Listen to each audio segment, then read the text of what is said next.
Bonjour, André Manoukian, bonjour. Bienvenue au festival Fnac Livre et sur la claque fnac.com. Votre livre, Sur les routes de la musique, vient de sortir aux éditions HarperCollins en coédition avec France Inter. Et c'est un recueil de vos chroniques de radio. On peut expliquer ça comme ça? Ou en fait, je voudrais savoir de quelle manière, déjà, pour commencer, est-ce que c'est vos chroniques? Est-ce que vous les avez réécrites? Est-ce que vous les avez adaptées? Non, en fait, c'est un livre que j'ai écrit sous forme de chronique. Mais j'ai vraiment. Alors évidemment, j'ai ramassé tout ce que. J'allais dire toutes mes marottes depuis maintenant une dizaine ou une quinzaine d'années. Mais l'idée de le faire en chronique, du coup, a demandé une écriture un petit peu plus compacte. Et ça, c'est pas plus mal pour moi. C'est un exercice intéressant. Moi qui commence une phrase et qui la termine le lendemain. Donc, du coup, je me suis attaché à quelques sujets qui me tiennent à cœur, que je défends même avec passion, comme l'abandon de l'apprentissage de l'improvisation musicale à la fin du 19e siècle, la découverte qu'en fait, avant ce fatidique moment, et bien tous les musiciens dits classiques étaient des improvisateurs, donc d'une certaine manière étaient des jazzman. À partir du moment où on a cessé d'apprendre l'improvisation, la musique, elle n'aime pas qu'on l'enferme, elle a traversé l'Atlantique, c'est devenu le jazz, et on a renoué avec l'improvisation. Euh, il a fallu passer par des enfants d'esclaves quoi, pour qu'on réapprenne en Occident, en tout cas, la liberté de l'improvisation. Voilà, il y a plein de sujets comme ça. Ma fascination pour les chanteuses, pourquoi les voix graves féminines me font transpirer de la moustache, la liberté en musique, la désorientalisation de notre musique occidentale. Et j'essaie le fait de faire 40 rubriques un petit peu courte et ramassée fait que finalement, c'est assez accessible, même si les sujets sont un petit peu denses. Et puis, du coup, bah, c'est vrai que tout cet été, j'ai bercé les auditeurs le matin. J'ai même un ancien ministre de la Culture qui a inventé la fête de la musique que je ne nommerai pas, qui me disait qu'il réveillait sa femme les matins pour écouter les chroniques. Donc, ça fait plaisir. Oui. Dis donc, c'est un scoop. Oui, c'est un scoop. Jacques Lang réveille sa femme le matin pour écouter vos chroniques. Oui, cet été. D'accord. Euh, comment, quand vous écrivez, est-ce que vous vous lisez à voix haute? Est-ce que dans votre style d'écriture, vous cherchez la musicalité des phrases? Oui, je crois que c'est ça qui m'a aidé. J'ai pas vraiment une fin, même si je suis évidemment plutôt porté sur la littérature, mais j'ai le sens de la musique, on va dire. Et les premiers écrits que j'ai faits, je les, je l'ai composé comme une mélodie, quoi, on va dire. J'ai le sens du début, du milieu, de la fin, d'une chute et tout ça. Vous êtes obligé quand vous faites une mélodie, même quand vous faites une impro surtout, parce que alors pour le coup, il ne s'agit pas de raser les gens, il s'agit de les prendre, etc. Et c'est vrai que ouais, c'est après que je me suis rendu compte qu'effectivement, il y a des gens qui, le gueuloir de Flaubert, qui les lisaient en les éprouvant. Mais moi, j'ai pas besoin de les lire à voix haute. C'est pendant la construction. Et puis, je fais comme quand je fais de la musique, c'est-à-dire que tout d'un coup, j'oublie un petit peu, je m'y remets, et là, je m'aperçois tout de suite des erreurs, des répétitions, du manque de rythme. Les Je dissonances. taille, voilà, c'est ça, ouais. Vous avez un grand sens de l'attaque, en tout cas. Chaque chronique commence par une attaque très forte. Et effectivement, ensuite, à la lecture du livre, on vous entend. C'est vrai que votre voix est assez connue maintenant, on vous a vu à la télévision, et on vous entend. Votre ton ressort très fort dans votre écriture. Ça vous demande beaucoup de travail ou est-ce que ça vient au fil de la plume? Non, alors pour le coup, ça c'est assez, je dirais, l'idée c'est d'aller, encore une fois, sur ce sujet c'est de faire comme quand on fait une impro, quoi, c'est-à-dire de bien être possédé du sujet, et puis ensuite de le développer avec le sens de la narration qu'ont tout, j'allais dire qu'ont tous les musiciens. Il y a un paradoxe, il me semble, dans le fait pour un musicien de sortir un livre, pour vous de sortir un livre, c'est que la littérature, la lecture et l'écriture sont des activités silencieuses. C'est quoi pour vous le silence? Quel rapport entretenez-vous au silence? Ah, moi, je rêverais d'être graphiste parce que je pourrais travailler en musique. Je sais pas si vous avez déjà vu des graphistes bosser, c'est génial parce ils sont sur leur dessin en train de faire des et puis il y a de la musique sans arrêt. Alors moi déjà quand je fais de la musique, donc je peux pas écouter la musique des autres, c'est répétitif. Chez moi, je suis banni, ils en peuvent plus parce que si je travaille sur un morceau eh ben ça peut être une section de 4 mesures qui va être répété, mais ad nauseam. Mais moi, je ne me rends pas compte. Je suis en train de régler un peu la charlet et tout. Donc, pour ceux qui écoutent, c'est terrible. Après, c'est vrai que le silence dans l'écriture, non. Au contraire, j'ai plein de voix qui résonnent. C'est plutôt une. J'allais dire, dans un premier temps, c'est une cacophonie. Et puis après, il faut essayer de descendre un petit peu tout ça. Et, euh, et je crois qu'en fin de compte, j'aime le silence, ouais. Vous avez un savoir encyclopédique, ça, je crois que tous les gens qui vous connaissent un petit peu le savent. Vous êtes une sorte de père castor du racontage d'histoire sur la musique. Est-ce qu'il y a des choses, André Manoukian, qui ne vous intéressent pas? Quelle question, elle est géniale cette question. Est-ce qu'il y a des choses qui ne m'intéressent pas? J'ai presque envie de vous dire oui, les faits divers. Alors et surtout les gens se passionnent aujourd'hui pour ça. Avant, on avait du mépris pour ça. On disait oh là là, la rubrique faits divers dans les journaux. On disait même que les journaux régionaux se vendaient parce qu'il y avait les faits divers locaux qui étaient racontés et tout. Et là, maintenant, je vois un engouement total des enquêtes, des séries, chaque chaîne de télé qui a son truc, même France Inter qui vient de passer voilà, à la télé. Et finalement, j'ai presque honte, mais je me fais prendre comme les autres aussi parfois.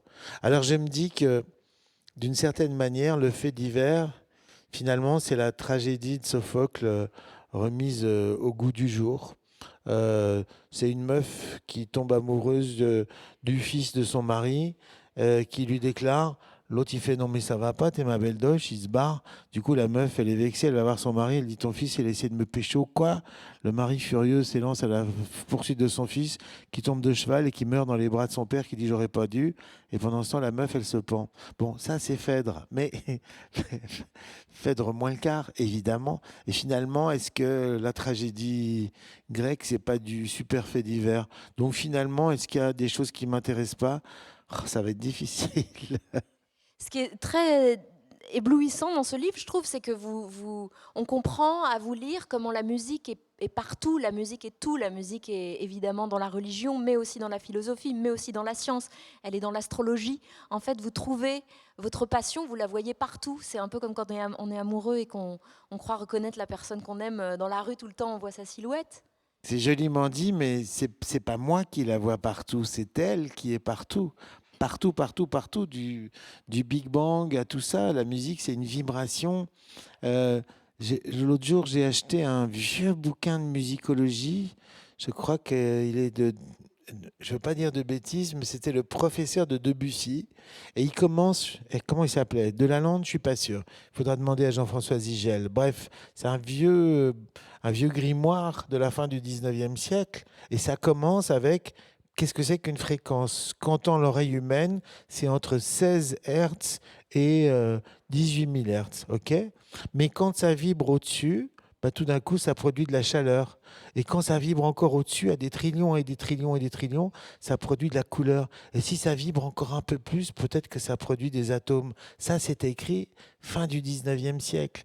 Quand vous touchez la musique, finalement, vous touchez de la physique. C'est Aristote, c'est pas Aristote, c'est Pythagore qui a défini notre gamme, mais c'est juste un jeu d'enfant avec des proportions, et je le dis, donc c'est des mathématiques, c'est une science, puisque ce sont des vibrations qui s'accordent. C'est de la mystique, puisqu'avec la musique, on s'adresse aux dieux. C'est pas la louange chantée, c'est la parole des hommes portée aux esprits supérieurs, dans toutes les traditions, y compris chez les chamans. Et puis enfin, c'est du sexe, c'est super érotique. Enfin, la musique nous fait faire des trucs de dingue. Moi, elle me produit des transpirations de la moustache. D'autres, elle va leur faire je dirais, des érections capillaires. Elle nous transporte, on ne s'appartient plus. Et finalement, tout, enfin, tout ce savoir que j'ai un peu amassé, c'est un savoir d'autodidacte. C'est parce que sur tous ces champs-là, personne n'y va. Je vais vous dire la vérité. Un jour, je suis rentré à la Fnac, il y a longtemps, et j'ai dit au rayon philosophie, et j'ai dit au vendeur, je voudrais, donnez-moi le livre d'un philosophe qu'ont écrit les philosophes, qu'est-ce qu'ils ont écrit sur la musique. Et le mec, il se gratte la tête, il me dit, oui, oui, oui, ben, il n'y en a pas beaucoup. Alors on sait que Nietzsche a écrit un peu de musique. Est-ce qu'il a écrit un bouquin sur la musique? Non. Il dit juste, voilà, une vie sans musique, ça ne vaut pas le coup. Il y a Jean Kelevitch dont vous Et parlez ben beaucoup. voilà, il réfléchit et il me sort La musique est l'ineffable. Et tout est dit dans ce petit bouquin, finalement. Mais ils sont très peu. Et pourquoi? Et c'est Jean Kelevitch qui donne la réponse aussi. En fait, il dit, la musique est-elle une science ou du charlatanisme? Parce que on est ravi à nous-mêmes quand on écoute, on s'appartient plus. Le joueur de flûte, il a du pouvoir sur nous. Et c'est le joueur de flûte d'Amelin qui enlève dans un premier temps les rats, dans un deuxième temps, quand il n'est pas payé, les petits-enfants. Ça veut dire que celui qui joue a du pouvoir et celui qui écoute Captif. est captif, il a plus sa tête. La musique ne s'adresse pas à la raison. Elle provoque du sentiment tout de suite. On a le pouvoir de faire chialer ou de faire. Euh, donc tout d'un coup, il y a cette notion de pouvoir dans un premier temps. Et du coup, les philosophes détestent ça.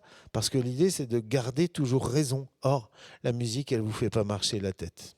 Il y a quelque chose d'étrange à l'idée de lire des livres sur la musique comme vous le faites, ou d'en écrire, c'est que pendant que vous faites ça, vous n'écoutez pas la musique et que la musique, elle est faite pour être écoutée. Ouais, très bonne remarque. Par contre, c'est un chemin qui est pas mal. Enfin, moi, ce que j'ai aimé, je vais vous parler de mon plaisir égoïste que j'ai eu à écrire ce livre, c'est que je me suis rendu compte de choses dont j'avais pas idée auparavant, en fouinant un petit peu, notamment sur les origines du chant grégorien, qui est à la base de toute notre musique classique occidentale. Toute la musique vient d'Orient. Et ça aussi, c'est un sujet qui m'est cher, puisque je suis d'origine arménienne, que je fais des concerts maintenant depuis une dizaine d'années autour de cette musique. On va dire, j'ai agrémenté mon jazz et mon piano d'épices qui me viennent de mes ancêtres. Je me suis dit, pour une fois que mes ancêtres m'amènent autre chose que des névroses, j'en profite un petit peu. J'ai découvert des nouvelles gammes, des nouvelles sonorités. Bref, je me suis passionné pour cette musique et j'étais pas le seul. Quand on voit qu'Ibrahim Malouf remplit des Bercy, qui l'eût cru, alors que c'est un trompettiste de jazz. Et pour moi, c'est toujours du jazz qu'il fait. Donc on sent bien qu'il y a des sonorités qui nous appellent. Il y a cet Orient qui fait fantasmer. De la même, j'allais dire, on est presque comme au 19e siècle. Une fois, j'ai parlé d'Orient devant un Syrien qui m'a dit, mais c'est très curieux, ça fait depuis le 19e siècle, j'ai jamais entendu, j'ai pas entendu parler de ça. On sait très bien que Édouard Ben Saïd, là-dessus, il dit, l'Orient est un fantasme. C'est comme si on dit l'Occident, quel rapport entre un Finlandais et un Napolitain, quoi. C'est un peu, évidemment, c'est complexe. Mais malgré tout, moi, je situe l'Orient au Moyen-Orient et je situe la naissance de la musique un peu plus loin, même en Inde, et puis ensuite l'arrivée des Makam et tout ça. Et en tirant le fil comme ça, sans arrêt, bah, de la musique, on arrive à l'Orient. Donc d'une certaine manière, notre musique occidentale, c'est la musique orientale qui a été désorientalisée. Est-ce que vous avez peur parfois à trop chercher à comprendre pour vous-même est-ce que vous avez peur de perdre la magie de ce qui se passe quand vous vous asseyez au piano et que peut-être ça vous échappe? Non, parce que c'est autre chose qui marche dans ces cas-là. Là, c'est vraiment, pour le coup, c'est une lutte aussi. C'est mon premier geste le matin quand je me réveille, de m'asseoir au piano. Alors bon, comme je dors à poil, parfois je me retrouve à poil, mais voilà, on n'est pas obligé de le dire. Si ça y est, c'est trop tard, c'est fait. Mais tout ça pour vous dire que moi-même, je me surprends parfois parce que je reste une heure. Pourquoi le matin? Parce que vous êtes vierge de tous les sons. Et le matin, vous faites un accord de Do majeur, Do mi sol, tout bête. Vous dites, waouh, qu'est-ce que c'est beau. La nuit, on est fondu. C'est autre chose qui marche. Mais pour récupérer la virginité des sons, ouais, c'est vraiment le matin. Et c'est une autre approche. Je dirais même que c'est une sorte de lutte où il faut être très très calme et très très très patient. Euh, En ce moment, je suis sur Brad Meldo. C'est pas un nouveau, hein, ça fait 20 ans qu'il est là. mais dans son premier album, il a tout dit et c'est incroyable et je le décortique. Donc le boulot d'un jazzman, c'est de relever les solos des autres, de les piger et d'essayer de les intégrer plus tard dans son jeu. Donc c'est sans fin. Donc c'est très intellectuel en fait comme pratique. Le jazz, ouais. On a analysé le cerveau d'un pianiste classique qui joue Chopin par cœur sans partition. Et on a analysé le cerveau d'un pianiste de jazz qui improvise. Celui qui joue Chopin, ça mobilise la zone de la lecture. Celui qui joue du jazz, ça mobilise le cortex préfrontal et le côté droit, c'est-à-dire la zone des mathématiques et de la représentation en trois dimensions. Je dirais que c'est cérébral et c'est mathématique, c'est des patterns, on utilise des schémas, on les a, c'est un peu... C'est visuel, là je suis tel accord, j'ai droit à telle gamme, mais après j'ai celui-là, donc il faut que j'anticipe un peu. Il va falloir que j'amène une transition. Ça, c'est ce que fait le mec pendant qu'il est en train de faire. Si vous écoutez un solo de Charlie Parker, c'est complètement dément. Mais tout ça, c'est pratiquement du contrepoint de Jean-Sébastien Bach. C'est pour ça que Jean-Seb, ça reste le dieu de tous les musiciens, quelles que soient leurs obédiences. Vous aimez toutes les musiques vous intéressent. Quels sont les livres sur la musique que vous préférez, que vous avez préféré lire? Est-ce qu'il y en a qui vous inspirent pour vous quand vous écrivez? Eh ben, je vous dis, j'ai adoré voilà, Jean Quay, c'est le king, on va dire. Et puis sa voix, quand on l'écoute, hein, Bonheur. c'est la voix de Claude Pieplu, Sautillant, oh les là là. Shadocks et tout, c'est avec une patate pas Magnifique, possible. Jean Kelevitch, les Ouais. conférences, ouais. Qu'est-ce que j'ai en ce moment? Mon dernier livre, non, c'était l'Empire ottoman, donc rien à voir, parce que j'essayais de comprendre un petit peu aussi toutes ces choses-là et cette fascination, répulsion entre l'Orient et l'Occident, cette longue histoire d'amour et de désamour, avec, encore une fois, mes ancêtres qui ont été en plein milieu de ce conflit-là, et toujours d'ailleurs. Mais des livres sur la musique, oui, j'aime bien aussi... de temps en temps. Alors, parfois, j'en apprends plus sur la musique par des anthropologues, par exemple. Quand Lévi-Strauss dit c'est pas dans Triste Tropique, c'est dans, oh, je sais plus. Bref, que finalement, d'une certaine manière, c'est Rameau qui invente le structuralisme parce que c'est le premier qui va classer les accords. Je fais yes, funky Lévi-Strauss. Ok, André Manoukian, merci beaucoup. C'est déjà fini, Clémentine? Ah ouais, c'est déjà fini. Ouais, on me fait des grands signes derrière. Eh ouais, il vous a fait quoi? Clémentine, je t'aime ou il vous a fait 5? Non, malheureusement, il m'a fait 1. Ça veut dire une minute. Juste Ok. le temps de vous dire que vous pouvez retrouver cet entretien sur laclacfnac.com avec tout le reste de la programmation du festival Fnac Livre. Merci André Manoukian. Merci Clémentine.